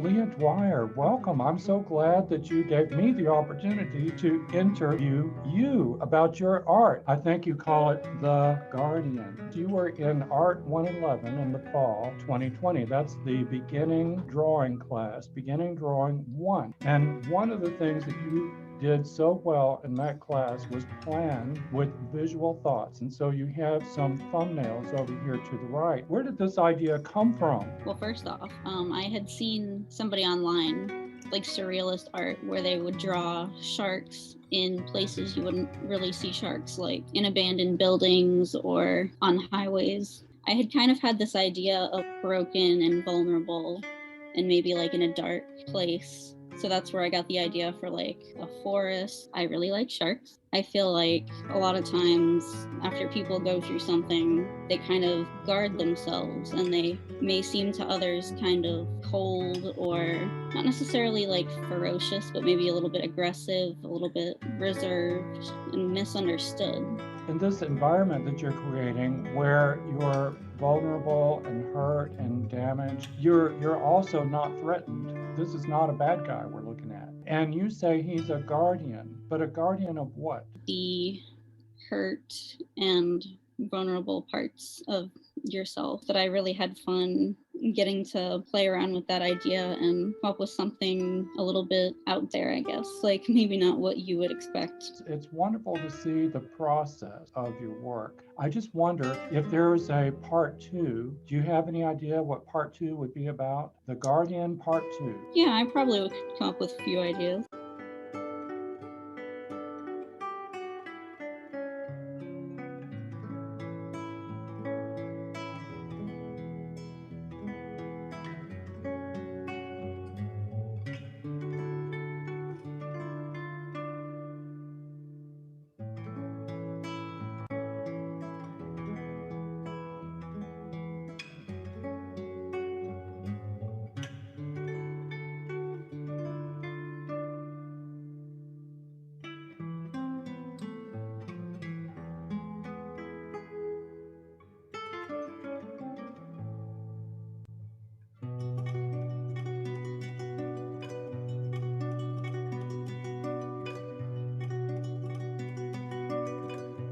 Just tell us about these thumbnails. I know the portrait one was really important. Like, I had a bit of a disconnect between trying to draw what I thought the face looked like versus what my face looked like. So that's why you see like those weird triangles. Let's look at it. It's just so beautiful. This is just amazing. It's definitely a different medium. I had never really used anything like it. I had never used China Micro. I had colored pencils, but I had never actually done a full illustration with them. This was all really new to me. I already knew what the picture I wanted it to be like on the other side of the window, but I was really having trouble with filling in the foreground. And I was like sitting on the floor and just trying to get different angles. The sewing machine was just there. Even though it was the first time I'd ever done like a landscape with pen and ink, I had more control with the China marker. This one specifically, it holds a lot of meaning, really emotional. Technically, most of everything that you see there is gone. This was where I lived back in Puerto Rico. And it used to be my grandmother's house, and it was built by her father, like the whole, like the house. This was just like the front yard. That little dog house that's made out of wood, it housed, I don't even know how many dogs. I know that boulder that's right there, my grandmother had it moved there from another place just because she wanted it there. Everyone would like sit on it and whatnot. The hurricane and all that, and it took literally everything. I don't even know if that tree is still there. And sadly, even the dog that's in the picture after the hurricane, no one ever found her again. Her name was Perla, which is pearl in Spanish. Perla. So I just wanted to see like which one would look good on that paper. This one was, interestingly enough, also connected to Puerto Rico. It's not the official flower, but it does grow there. I didn't do it with the intention of it being sad. I know things can sort of come out of your like subconscious. I mean, I was just doing it because, you know, I thought it was cool. I don't get to express myself often. It took me so much work that I'm really proud of it. And I actually ended up gifting it to my mother. So you took Art 111, but you also took Art 112, both the drawing classes. What do you plan to do next? I ended up deciding on just going to USC and taking their media arts.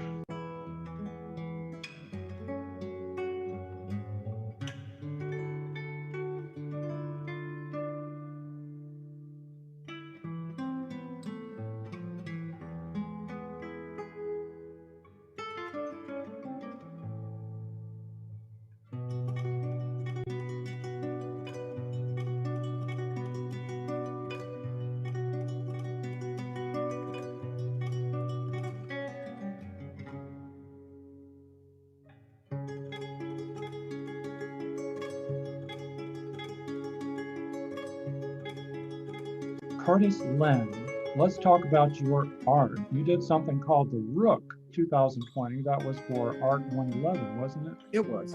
And you did something incredible for the final assignment, which was called the Mindscape. And you did a lot of preparation for it. Let's take a look at it. This is an unusual key. Where did you get the idea for a hand at the end of the key?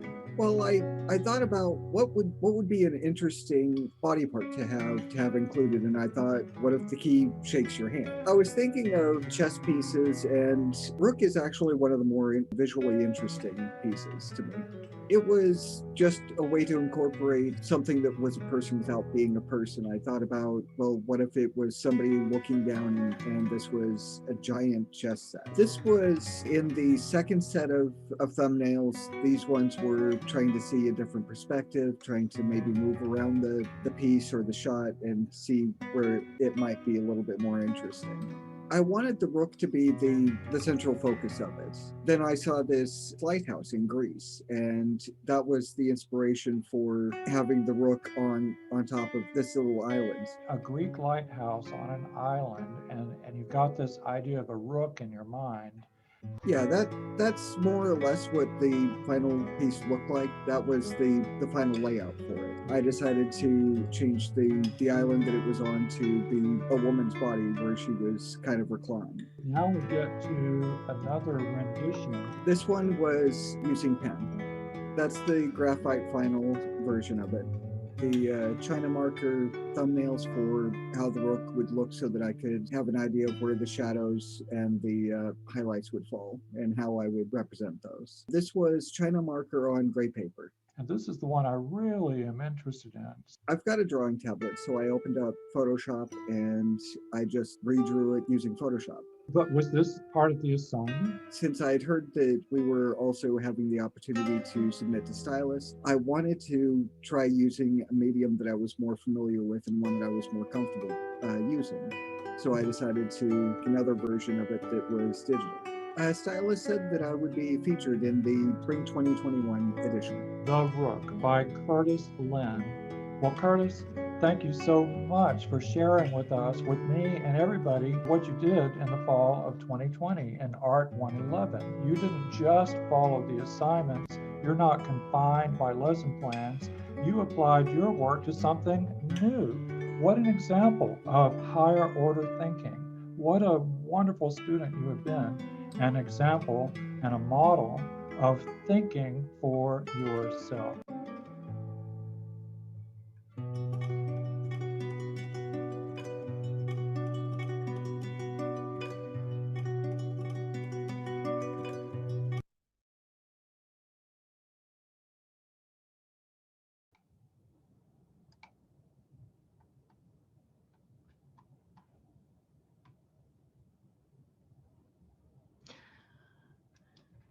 Amy?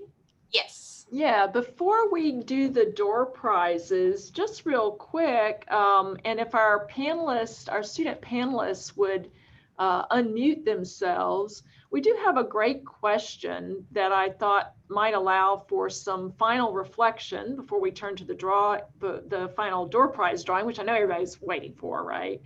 But this is a question from one of our English instructors, Jessica Castillo.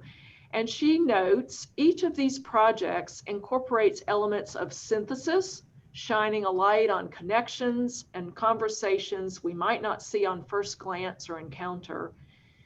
She notes that that's a learned critical thinking skill that's so important for students across all departments and disciplines. And she says, I wonder what some of our presenters might say about what they've learned or experienced about seeing or even creating connections through these assignments.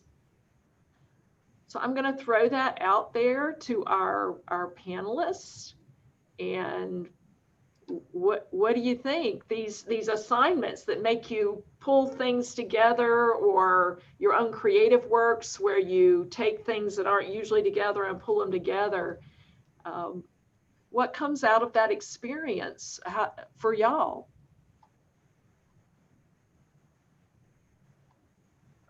If I may go first, Sure. I think when Ms. Castillo or Professor Castillo spoke about the things that we don't see on first glance, what that really resonated with me as someone who is learning creative writing, there's a big focus on insight and the idea that you need to either look within yourself or look around you at the world, and to truly incorporate something about the human experience, you have to pay close attention. And that is not always something found on first glance, right? It is something that you have to consciously look for. And those are the type of people that you see carrying that notebook around with them, or they have that sketch pad, and they're ready to capture that moment because they know the human mind is only so strong and you will lose it. And so to me, that reads as insight as someone who's been working on creative writing this semester. But I think it's great to bring recognition to it, because often the best works are just coming straight from the heart and from people's perceptions. Absolutely. Absolutely, Jerry. Anybody else? Mackenzie? I guess I can go. I think for me, I've just gotten better at making those connections over time. I used to hate poetry. It was such a chore. It was not anything I was interested in. I think it was my 8th grade teacher who introduced me to, I think it was Edgar Allan Poe. And then I started being able to make those connections because I liked what I was reading. And so I think a lot of the material that's I've been presented with in Professor Stewart's class, I've just really liked. So it's been easier to make those connections. He's taught us a lot about research too, and good research, which has also helped me to make connections with sources and my ideas. And I think I've gotten better at making connections this semester for sure. Beautiful, beautiful. Maybe time for one more of our panelists, if you want to chime in.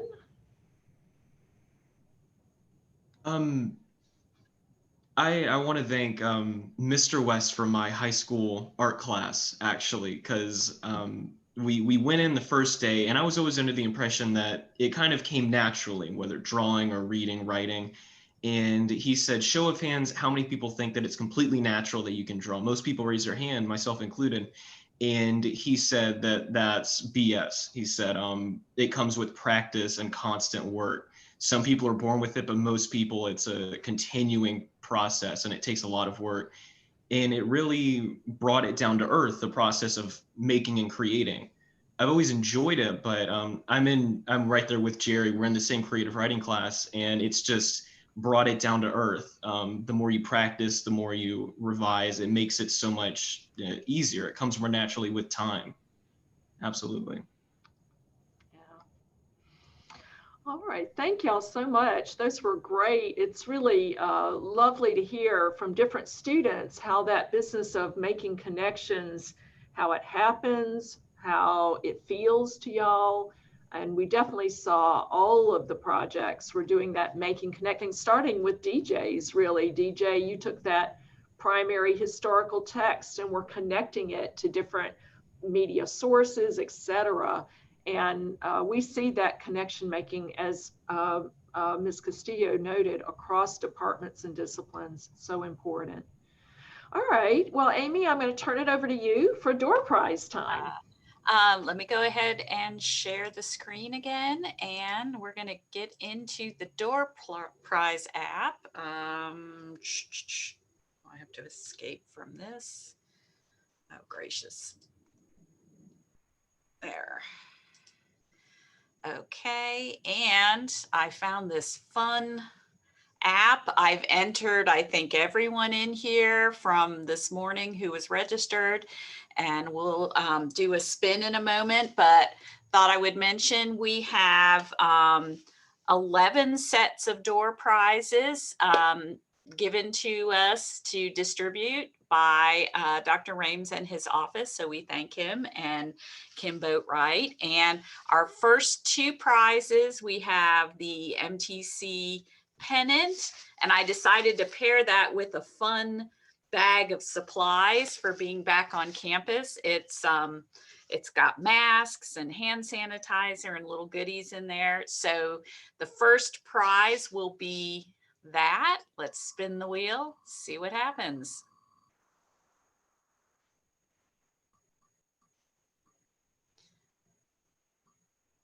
Oh, Abigail Shanley. All right. And what I'm going to ask is if you are present, if you would go ahead and put your name in chat and just say, I'm here. And Rhonda, I have the whole screen sharing, so I can't see my chat. Rhonda, if you would unmute yourself and let me know if that pops up. Yes, I saw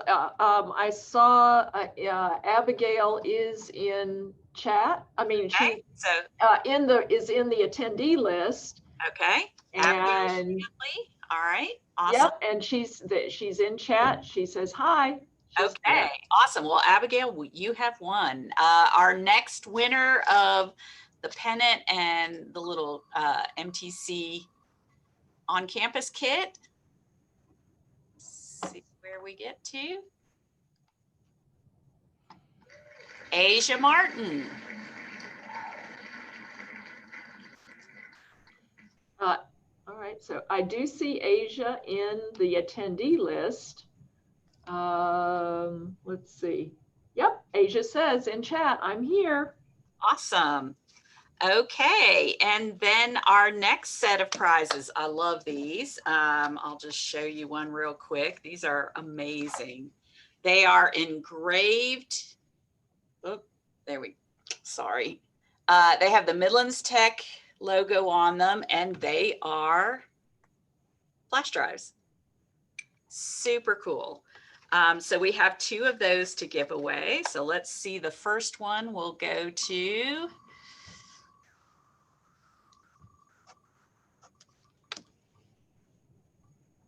almost got my student. Oh, Jerry. And we know Jerry is here. All right, you can save some of your creative writing. All right, and our second flash drive.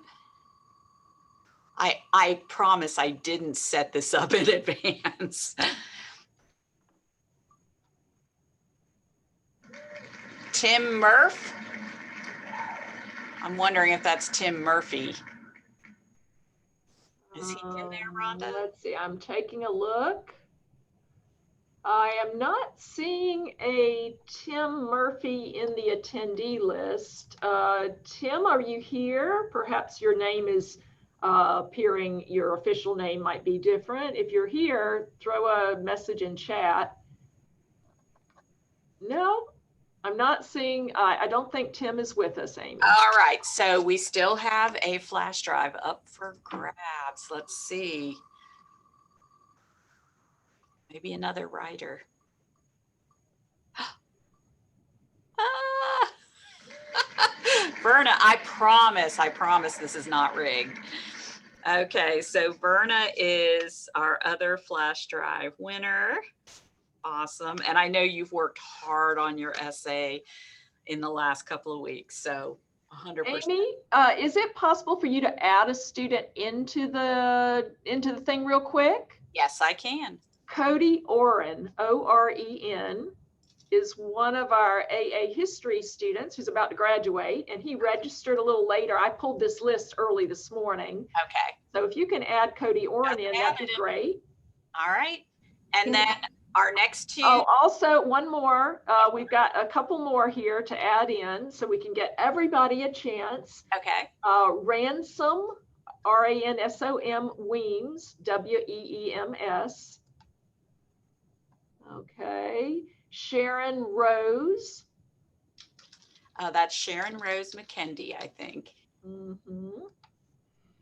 Let's see who else. Oh, I see. The wheel is cutting off some of the end of the name. There was an Autumn Wright typed in the chat. Oh, I think I've got Autumn in there. Kennedy Rose. Okay. Let's see. Whitney Roberts.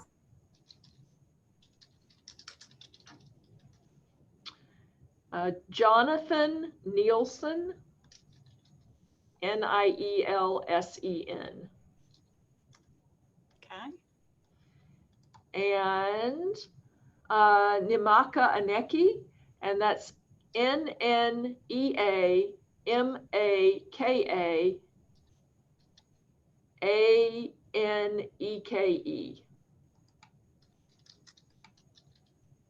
Okay. All right. All right. Cody, you know you don't get a recount. We got you in there now, though. No. Yeah. The next one is a beautiful shade of pink. My camera's not doing it justice. A Midlands Tech baseball cap. We have 2 of those to give away. And I guess if we get someone who doesn't wear pink, male or female or whatnot. We also have 2 of these canteens, water canteens, which are awesome. So we'll let people opt for one or the other. And then we have a couple more things at the end. So let's see who might win a baseball cap or a canteen.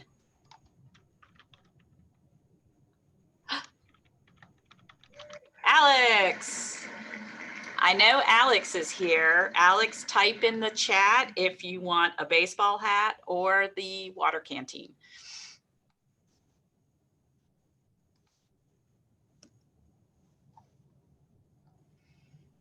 And then the second one.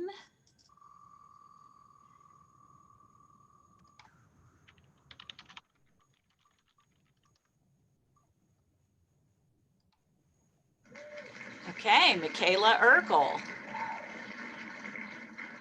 Okay. Michaela, I see, is in our attendee list. And if she will throw us a hi in chat and let us know that she's here. And did we have a response from Alex Nogal? Yes, Alex is here and Michaela is here as well. All right, Alex, travel mug or baseball hat? I think Alex did reply in that, let's see, what did he say? He replied in chat as to which one he wanted. Amy, it's back up a ways. I think he said water canteen. Okay. Yes. Okay. That's it. Thank you. We do have 2 additional students who have requested to be added in. Baxtior, is it Nilufari? And then Secoria Williams. Let's see. Let's see, Secoria and then Satoria Williams. And Satoria with the T? Yep. I see both with a C and with a T, so I'm not sure if those are 2 different people or one person logged in. They are 2 different people, I believe. Okay. Oh, they're twins. Okay, cool. Yes. And then what was the other name? I put it into you in chat as a direct message, Amy. I can't see it. Oh, you can't see it? Okay. Your Niluferia. Spell it, please. Yeah, Baxtiyor. And then the last name, Nilufari. And then I've seen reference to a Richard. I think there's a Richard Walker. To add. Yeah, Richard Walker. I thought Richard was in there. All right. Okay, so I have just now forgotten who won after Alex.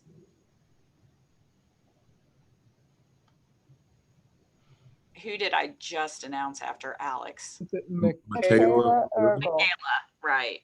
Okay, Michaela Urkel. Okay, we're putting you down for a baseball hat. All right, next up.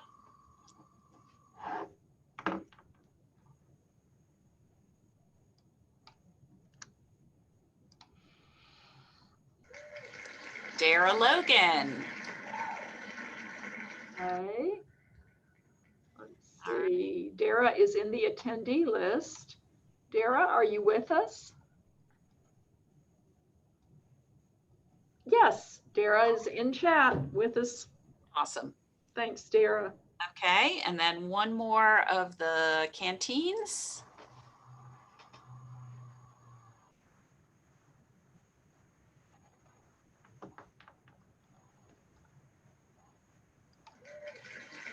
Mania Morris.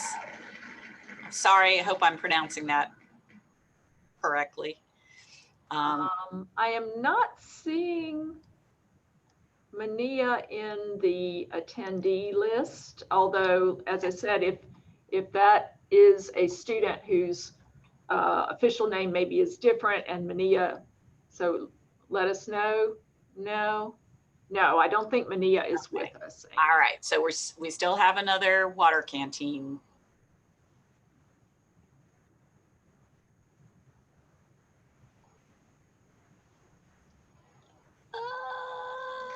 Takia Mitchell. Okay. Let's see. Takia Mitchell is in the attendee list. Takia, if you're here. Yep, she's here. She's responded in chat. Awesome. Thanks, Takia. All right, and we have 3 more prizes left. This I think is super special. I love these. These are brand new. I don't know if you can really see this all that well. These are journals. They have a really nice cover on them and the embossing of the Midlands Tech logo, and then their paper inside. I took my name out of this, but I really want to win one of these. I don't think it'll happen. We'll see. So we have 3 of those to give away. And again, awesome present for a student.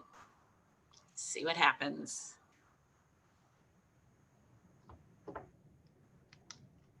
Oh. Whitley Maddox. Okay, Whitley is in the attendee list and she's here. Awesome. Whitley, Okay. you must have really wanted that journal. You responded super quick. Everybody has their fingers on their keyboards. All right, 2 more.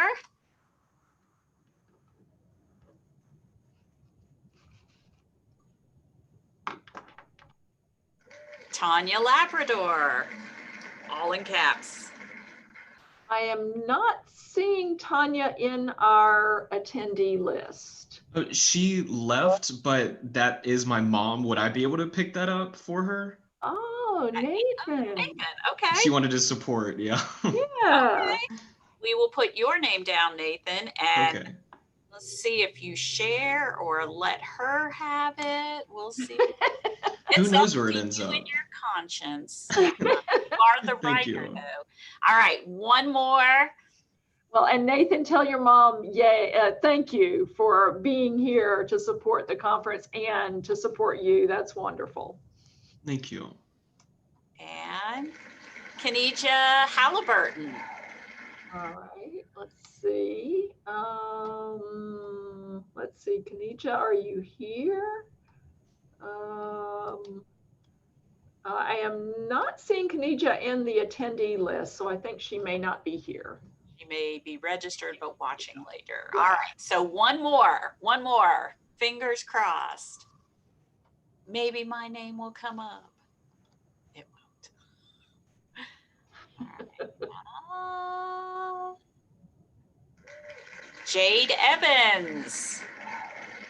I am not seeing Jade in the attendance list, nor in chat. Okay. All right, 1 more time. This is for the last of the journals, Amy? Yes. One of our new additions, Satoria with a T. Yay! Is Satoria here? Well, we know Satoria is here. Yep.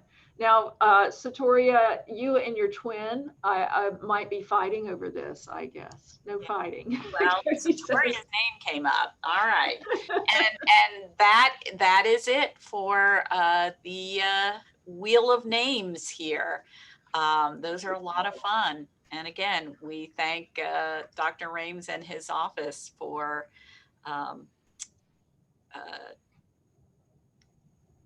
let's see, where's my PowerPoint? There we go. For supplying those gifts. They've been very kind and generous to our conference every year. So, and finally, we have, I'm not gonna enlarge, but we'd like to offer some thanks. And especially to our audience, thank you for coming. And a quick reminder that the conference also continues over in the D2L conference shell. You should all be registered, and that conference shell will be open through the end of this semester, all the way to the end of the final exam period. And we have a lot more work that we didn't have time to share today. So there are tons and tons of wonderful submissions from students in all categories. We have 3 fantastic discussion boards to participate in. So, you know, more chances to get your voice heard and to share some of those connections, tell your story. And there is a contest. So if you didn't win something today, we are having a social media contest over in the discussion board. So check that out. And finally, we do have a donation link on the front page of the conference shell to the MTC Foundation Emergency Grant. And we know this has been a hard year for everyone, and it's especially been a challenge for a lot of students. So if you have the resources to make a donation, however big or small, it would be much appreciated. So we have a link set up there on the front page. And I'm going to turn it over to Rhonda. Yeah, I really want to echo Amy's thanks to all the student presenters. I also want to say thanks to their faculty sponsors. We know that faculty have worked hard to support and encourage and lift up students who have talents, to encourage them to present, to put their work in the D2L conference shell. So I really want to thank the faculty as well. You saw the thanks to, obviously, to Dr. Rhames, and again, thanks to his office, the President's office, for being such a great sponsor of the door prizes every year. Thanks to Alan Sharp and the foundation, who helped set up that link for donations to the Student Emergency Fund. And I know we've had contributions coming in this week. A quick word to those of you, Amy was noting, if you didn't win today, there's still opportunity. There's also opportunities. We're going to be doing some judging of the essays and the multimedia and the creative writing. Mr. Derek Stewart has set us up in judging cohorts, and there will be prizes for the student work in all of those areas: art and photography, creative writing, every one of the categories of work in the content. So we'll be judging those over the next week, and we're offering $100 prizes to the winner in each of those categories. So, so stay tuned for more if you submitted work. I also do want to thank our 2 department chairs. Dr. Rob Gilmer has been wonderful this week, all things techie. He and Patrick Bennett and Eileen Finns, Jared Demick, Kristi Castro did a wonderful job Tuesday night with our bread boxes and the virus. If you haven't viewed that video, if you weren't able to be there, another wonderful chance to see and hear student work. So thanks to Dr. Gilmer. I also want to thank Dr. Jake. Dr. Jake is the department chair for English and has been just simply the bedrock of steady support behind all of these things that have been going on, and the encouragement of faculty and student presenters. One of her students won the Tom Bonner Award this year, for example, and I think that really speaks to Dr. Jake's support of student work and students. So thanks to Dr. Jake as well. And last but not least, I want to give a big thanks to Amy Hausser, director of our conference. Amy is wonderful at management of event, and she has done it again this year. Thank you so much, Amy, for juggling one of the things that the pandemic has brought with the Zoom webinar conference and the D2L site is that Amy is juggling many different formats for our conference event, and she has just done so beautifully.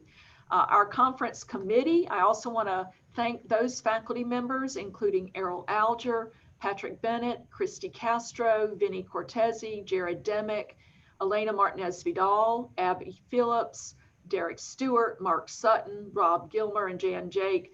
Were all members of the committee that began work months ago, back in the fall semester. to get us to this point today. So I want to thank all those folks and again, our student panelists. That's it. I hope everybody has a great rest of the day. And just everybody did a wonderful job. The chat has been full of kudos for each and every of our student presenters. Some really wonderful comments. So I hope all our student presenters are feeling the love. Have a great day, and we'll see you next year. Bye.